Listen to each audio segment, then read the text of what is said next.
So I think oftentimes as Catholics, we're tempted to do what I call back into our faith.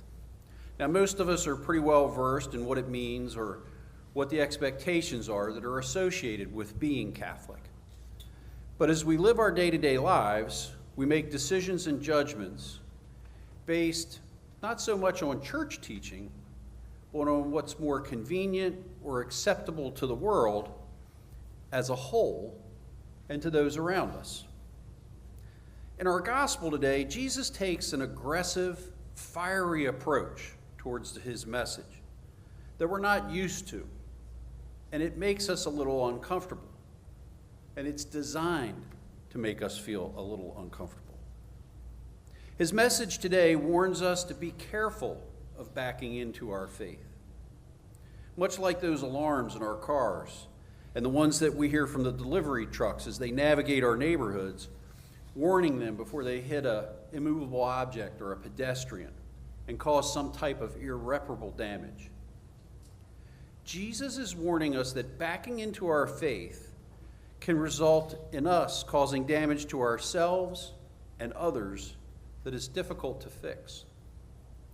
We prefer the image of Jesus proclaiming peace and mercy and nice things. And it's hard to listen to these words in our gospel today. However, as we all continue on our faith journeys, we need to be reminded that there is evil in the world and that we encounter that evil in very subtle ways. The spirit of evil wants us to back into our faith, and he's more than willing to throw a few things out there for us to run into. Things like, going to church isn't important. Requirements associated with receiving the sacraments are outdated and they don't really apply to me. Or, I'm just too busy to take time out of my day for prayer and reflection. And I'm sure there's countless others that we encounter as we attempt to make our way through this messy and complicated life. Every time we influence one another or feel that urge to make those decisions that are counter to the Scripture or to the teachings of the church, we should hear that backup alarm going on. Beep, beep, beep. Now, I'm not here to tell you that the Catholic Church is an infallible institution, because certainly it's not. The church itself faces both internal and external conflicts daily. But being Catholic is difficult and sometimes uncomfortable. And we need to have the courage to keep moving forward, following the gospel and the doctrine of the church.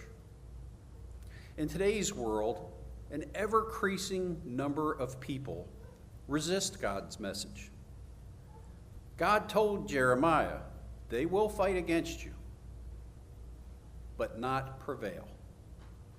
And he endured great pain and suffering. He suffered the anger of others, and he received unjust retribution for the things that he had practiced in his faith. But Jeremiah persevered in the race, and my brothers and sisters, so will you. Hopefully, no one will throw us down a hole like they did to Jeremiah. However, we're likely to feel pain and suffer in our own way. When people tell us things like, you're too religious for your own good.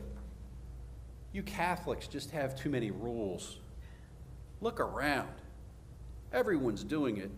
You're out of touch with the real world. All of this pain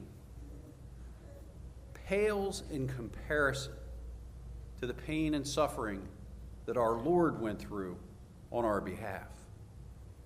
Now, sometimes these comments may even cause us to be less open about our faith and our own beliefs.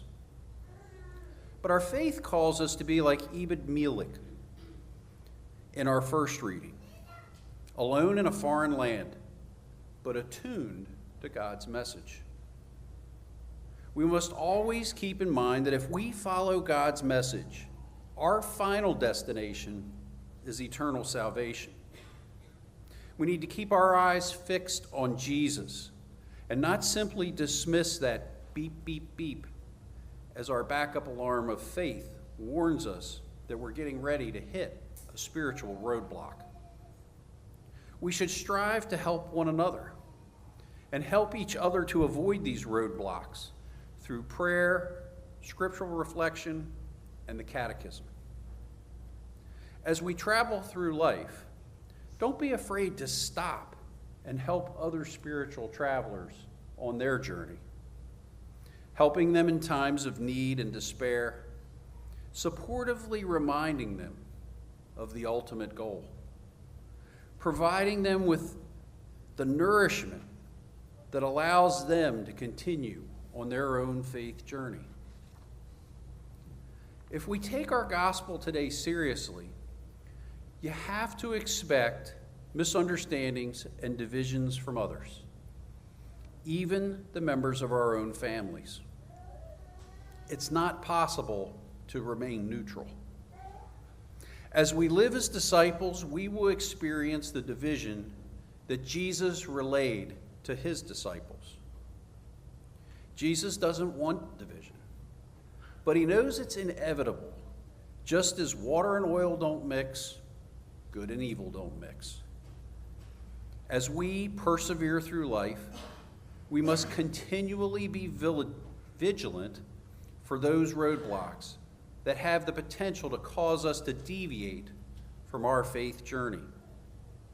By keeping our gaze on Jesus, we will receive the confidence to continue to persevere in this troubled world. So, my brothers and sisters, don't just ignore the beeping alarm as you're tempted to back into your faith. Stop. Make your decision based on faith. Don't be afraid. Have confidence in the gospel and the teachings of the church. Remember that the Lord comes to your aid and that the road is going to be rocky. But our final destination is a trip well worth taking. Our destination is eternal salvation.